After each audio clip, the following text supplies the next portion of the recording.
अस्सलाम वालेकुम अजीज तलबा। उम्मीद है कि आप सब खैरियत से होंगे। बेटे आज हम 9th क्लास का लेक्चर स्टार्ट करने जा रहे हैं पाक स्टडीज का। आप सबको याद होगा कि लॉकडाउन से पहले हम पाक स्टडीज का चैप्टर नंबर 1 स्कूल में पढ़ चुके थे। अब बेटे चैप्टर नंबर 2 से स्टार्ट करना है हमें। चैप्टर नंबर 2 पाक स्टडीज का बमुताबिक यूनिक नोट्स। बेटे चूंकि एक पेज पे आ जाए तमाम बच्चे, ठीक है। और बेटे हमारे पास पेज नंबर है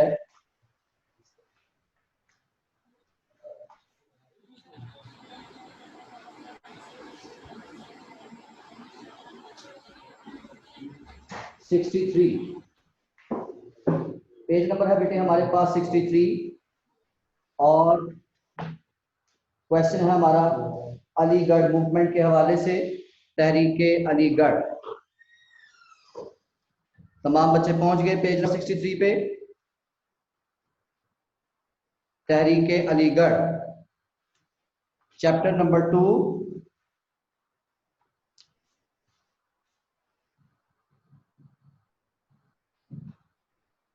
एस्टैब्लिशमेंट ऑफ पाकिस्तान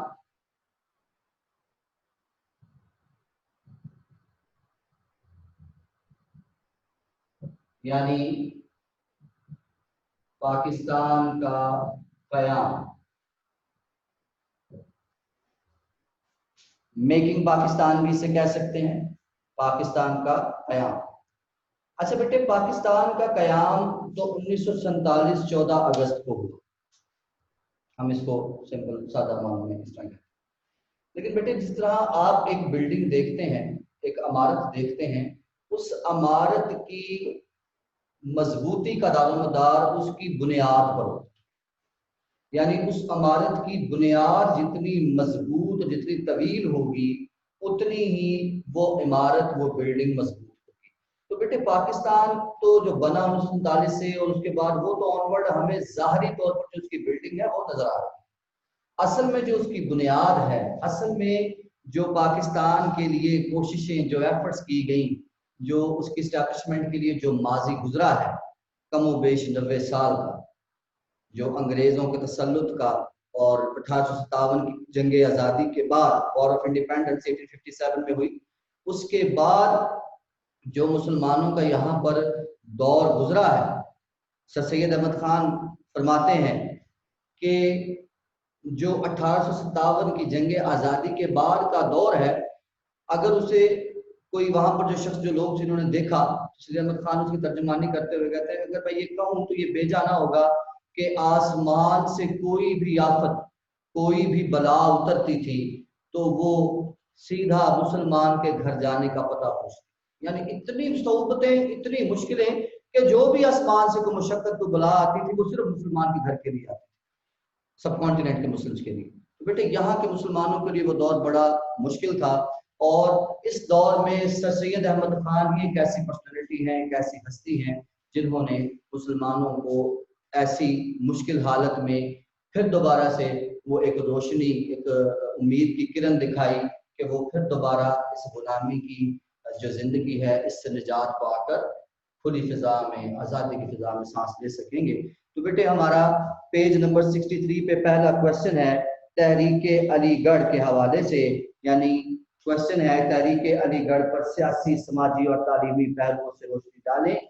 यानी explain the Aligarh movement in respect of political, educational and social aspects। Tehreek-e Aligarh पर सियासी, समाजी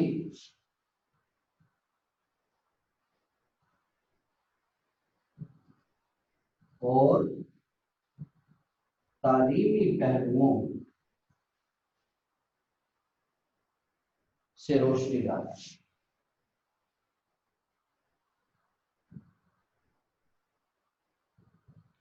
रोशनी डालें या बयान करें, तालीमी पहलुओं से वजाहत करें, आप यह कह सकते हैं, ठीक है। तो बेटे क्वेश्चन इंग्लिश में पूछूंगा, डिस्क्राइब अलीगढ़ मूवमेंट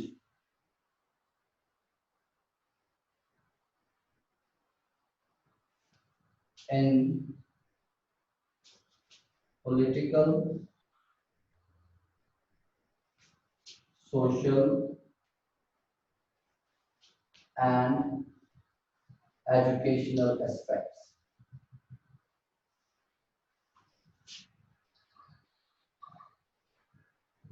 ठीक है, तहरीक अलीगढ़ ने सियासत के हवाले से क्या काम किया, समाज के हवाले से क्या काम किया और तालीमी पहलू उसमें किस तरीके से होते हैं। तो बेटे 1857 की जंग आज़ादी का मैंने आपको बता दिया कि मुसलमानों की कौम जो है उस दौर में जो तनज़्ज़ुली का शिकार हुई, जवाल का शिकार हुई, तो उसके बाद सैयद अहमद खान ने एक मूवमेंट स्टार्ट की जिसे हम तहरीक अलीगढ़ कहते हैं। तहरीक अलीगढ़ का मुसलमानों की आज़ादी में बहुत अहम किरदार है। बेटे इसके कुछ मकासद थे, ठीक है, तो बेटे उन मकासद के जाने पड़ते हैं, ठीक है। और इस क्वेश्चन के आगाज में आप देखिए, चाहे आप सबसे पहले जो ये तहरीक अलीगढ़ के बारे में आपको पता चल गया, इसे स्टार्ट करने वाली पर्सनालिटी जो है वो सैयद अहमद खान है, तो आप उनका थोड़ा सा इंट्रोडक्शन भी करवा दीजिएगा। चैप्टर 2 का टॉपिक कौन सा है? चैप्टर नंबर 2 टॉपिक है, इसके मैंने क्वेश्चन लिख लिया है। फर्स्ट क्वेश्चन है page number 63, Tehreek Aligarh.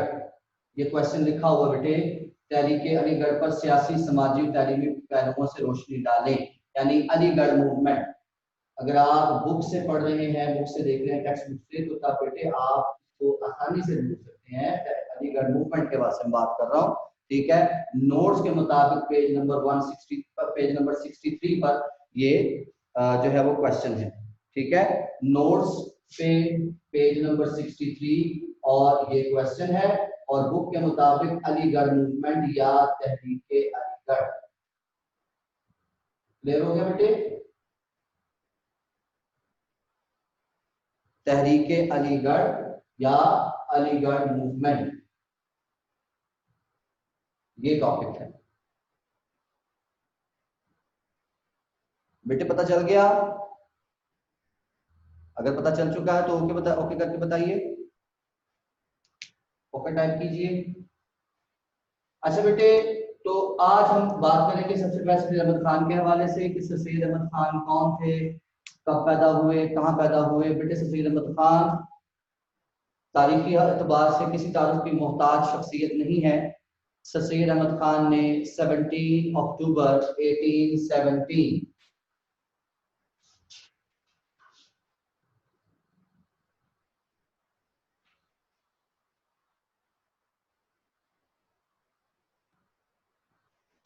born in 17 October 1817 at Delhi, India.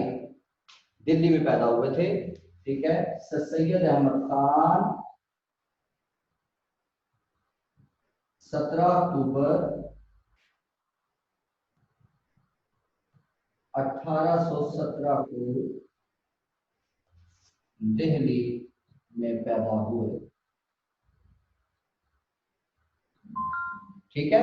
ये आपको एक एमसीक्यू आ सकता है, इस हवाले से शॉर्ट क्वेश्चन आ सकता है कि सैयद अहमद खान कब और कहां पैदा, ठीक है। तो बेटे मजहबी घराना था आपका, वालिद मोहतरम से इन्होंने अपने वालिद मोहतरम से तालीम हासिल की, और उसके बाद काफी अरसा अंग्रेजों की मुलाजमत भी की। लेकिन 1857 की जंग आज़ादी के बाद मुसलमानों की हालत इनसे देखी ना गई, और इन्होंने उसके बाद मुसलमानों की हालत को बेहतर बनाने का बेड़ा उठाया और एक मूवमेंट स्टार्ट कर दी, तहरीक अलीगढ़, अलीगढ़ मूवमेंट, ठीक है। ये मूवमेंट स्टार्ट कर दी। अब बेटे मैं आ रहा हूं, यहां तक बेटे क्लियर है? मैंने सिर्फ आपको ये बताया है कि हमारा टॉपिक कौन सा है, नोट्स पर और बुक के ऊपर, और इसके अलावा क्वेश्चन क्या क्या बन सकता है। और सैयद अहमद खान का जस्ट मैंने अभी एक तारुफ करवाया है एक लाइन में। आगे बेटे बढ़ते हैं और इसके ऑब्जेक्टिव्स पढ़ेंगे। तहरीक अलीगढ़ के मकासद क्या हैं, ऑब्जेक्टिव्स क्या हैं।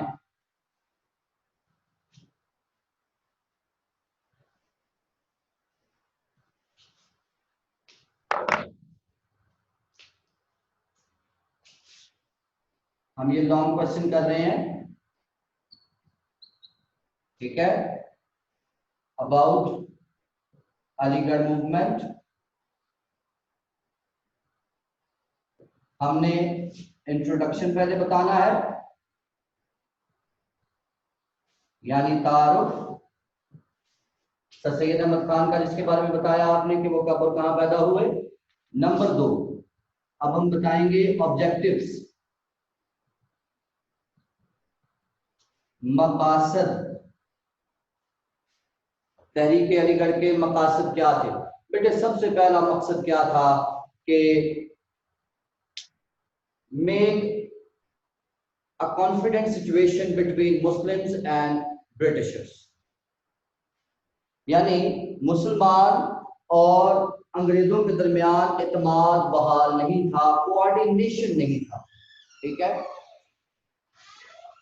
अब कोऑर्डिनेशन को बहाल करने के लिए, ठीक है, तो आप कह सकते हैं one first objective of this coordination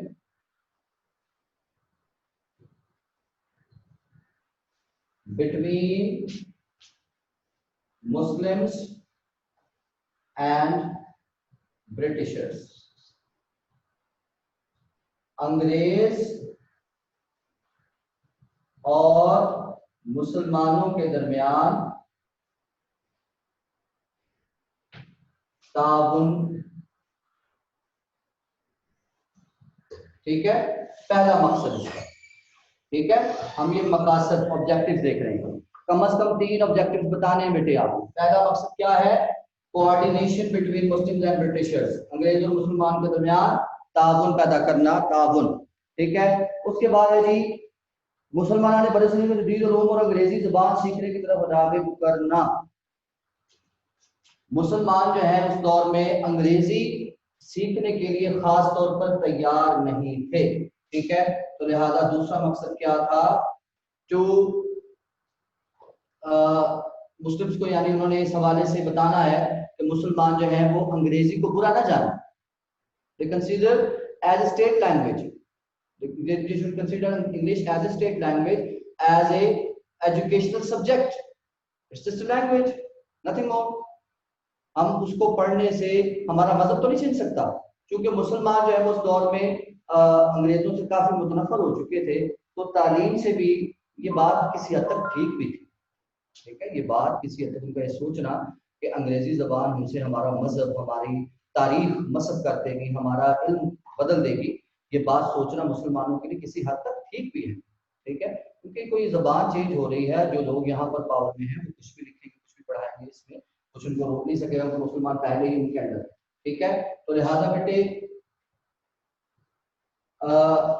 to make confidence between Muslims for the Muslims for the English, ठीक है, to make confident, यानी Muslims should be confident to gain knowledge in English. ठीक है, Muslims should be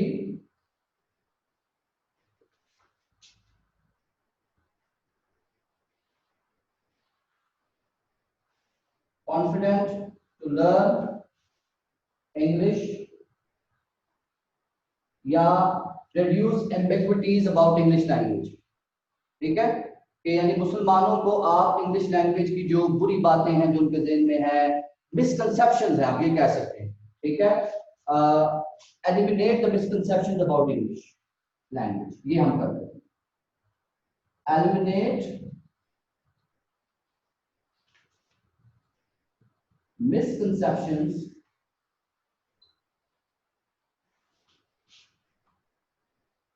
about English. ठीक है, ये सफेद अहमद खान का खास तौर पर ये मकसद था कि वो मिसकंसेप्शन, वो गलत तनाजुर जो मुसलमानों को में पाया जा रहा है, अंग्रेजी के हवाले से मिसकंसेप्शंस पाए जा रही हैं, ठीक है, वो तमाम चीजें खत्म की जाएं। ठीक है, अंग्रेजी के हवाले से, अंग्रेजी जबान के मुताबिक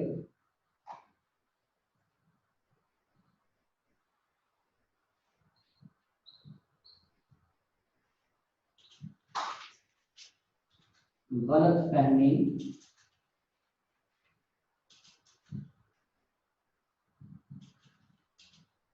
को दूर करना। ठीक है, सभी नजर आ रहा है? देखिए, अंग्रेजी जबान के हवाले से गलत फहमियों को दूर करना। और नंबर 3 है जी कि सियासत से मुसलमान दूर रहे। Keep away Muslims from politics.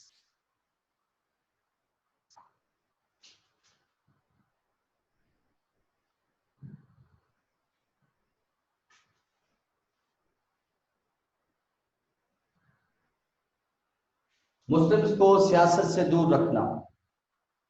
तो बेटे सैयद अहमद खान मुसलमानों को सियासत से दूर रखना चाहते थे। क्यों मुसलमानों को सियासत से दूर इसलिए रखना चाहते थे कि बेटे उस वक्त मुसलमान अपनी तालीम के लेवल पे बहुत ही ज्यादा कमजोर थे तालीमी एतबार से, और लॉ को जानना, कॉन्स्टिट्यूशंस को जानना, अपने अच्छे बुरे की तमीज रखना, ये इंसान को तालीम सिखाती है। ठीक है, मुसलमान चूंकि इससे दूर थे, लिहाजा अगर वो उस हालत में मुसलमानों के साथ मुसलमान अंग्रेजों के साथ बहस करते तो यकीनन उसमें नाकामी उनका मुकद्दर ठहरती। इसलिए सैयद अहमद खान ने फौरी तौर पर मुसलमानों को सियासत से बाहर रहने का हुक्म दिया और उन्हें ये हुक्म दिया कि आपकी सारी की सारी तवज्जो तालीम पर होनी चाहिए। और चूंकि अंग्रेजी जबान उस वक्त एक मजबूत जबान सब कॉन्टिनेंट में बन चुकी थी, लिहाजा मुसलमानों को इस चीज की अहमियत बताई कि आप अपनी जाती नफरतों को इस वक्त तरजीह न दें और इस जबान की अहमियत को समझें और इसको सीखें, ताकि आप मुसलमान जो है वो उस कॉन्टिनेंट के यहाँ पर अपना एडमिनिस्ट्रेशन में यानी अंग्रेजों के साथ एडमिनिस्ट्रेशन में शामिल हो सके। नंबर 2, जरूरी नहीं कि सियासत में शामिल होकर या कोई नौकरी करके ही बंदा जो है वो कामयाब ठहरता है। इससे मुराद ये भी थी, अंग्रेजी जबान सीखना इसलिए जरूरी था कि वो अपना पॉइंट ऑफ व्यू अंग्रेजों के सामने पहुंचाना चाहते हैं।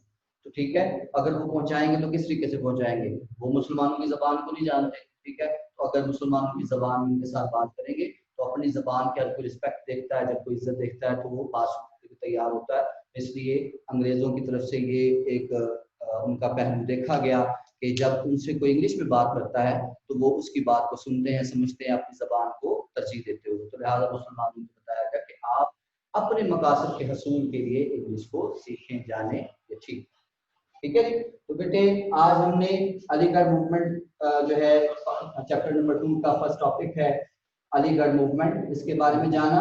ठीक है, इसका तारुफ पढ़ा और इसके ऑब्जेक्टिव्स, 3 ऑब्जेक्टिव। तो बेटे आपको ये शॉर्ट क्वेश्चन के तौर पर भी आ सकते, ठीक है, लॉन्ग क्वेश्चन भी है ये। ठीक है, और उसमें ये आपको शॉर्ट क्वेश्चन के तौर पर इसके ऑब्जेक्टिव ला सकते हैं। ठीक है, कि 3 ऑब्जेक्टिव बता दीजिए सैयद अहमद खान की इस मूवमेंट के। ठीक है, और इससे पहले आपको एक एमसीक्यू मैंने बताया कि सैयद अहमद खान 17 अक्टूबर 1817 को पैदा हुए, दिल्ली में पैदा हुए, मजहबी घराने से उनका ताल्लुक था और सैयद अहमद खान वो थे जिन्होंने मुसलमानों को पहली मरतबा तालीम की अहमियत से रुशनास करवाया, इसके बारे में बताया। इसके बाद बेटे तहरीक अलीगढ़ का एजुकेशनल एस्पेक्ट, तालीमी सबूत। इसमें बेटे सैयद अहमद खान ने बहुत से इंस्टीट्यूट्स ओपन किए। अगर आप अपने नोट्स पर आ जाएं तो आपको पेज नंबर 63 पे आप देख सकते हैं कि आप उसमें सबसे पहले लिखा मुरादाबाद में स्कूल का कयाम 1859।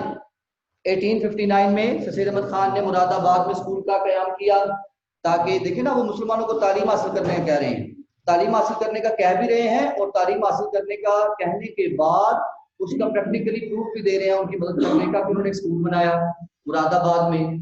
ठीक है, ये पर्शियन तालीम देने के लिए अहम स्कूल था और मुसलमानों को इस हवाले से बड़ा फायदा हुआ। ठीक है, कि उनका एक तालीमी इदारा अपना खुल चुका है। पहले तालीमी इदारे पर पाबंदी लगा दी थी अंग्रेजी हुकूमत की जानिब से। उसके बाद दूसरा बनाया था गाजीपुर में स्कूल 1862। अब ये बेटे डेट्स आप लोगों ने साथ साथ याद करनी है कि 1859 में मुरादाबाद में स्कूल बना, 1862 में गाजीपुर में स्कूल बना।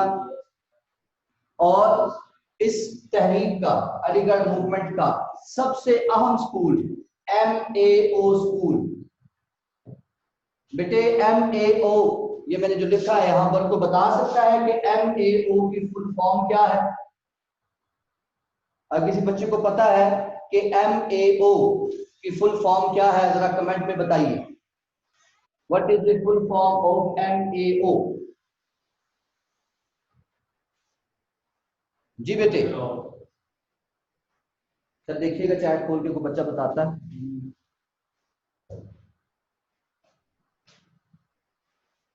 गर्ल्स एंड बॉयज, कोई बच्चा बता सकता है कि MAO की फुल फॉर्म क्या है?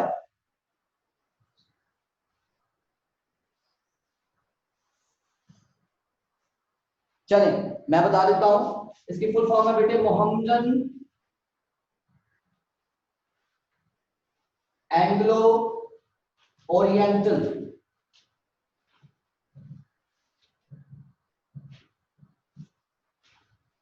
जी दिख रहा है बच्चों यहां पर सबको? मोहम्मदन एंग्लो ओरिएंटल, MAO, ये एक स्कूल का नाम है जिसे अलीगढ़ स्कूल भी कहते हैं। बेसिकली ये अलीगढ़ इंडिया में है और वहां पे ये इदारा बनाया गया था।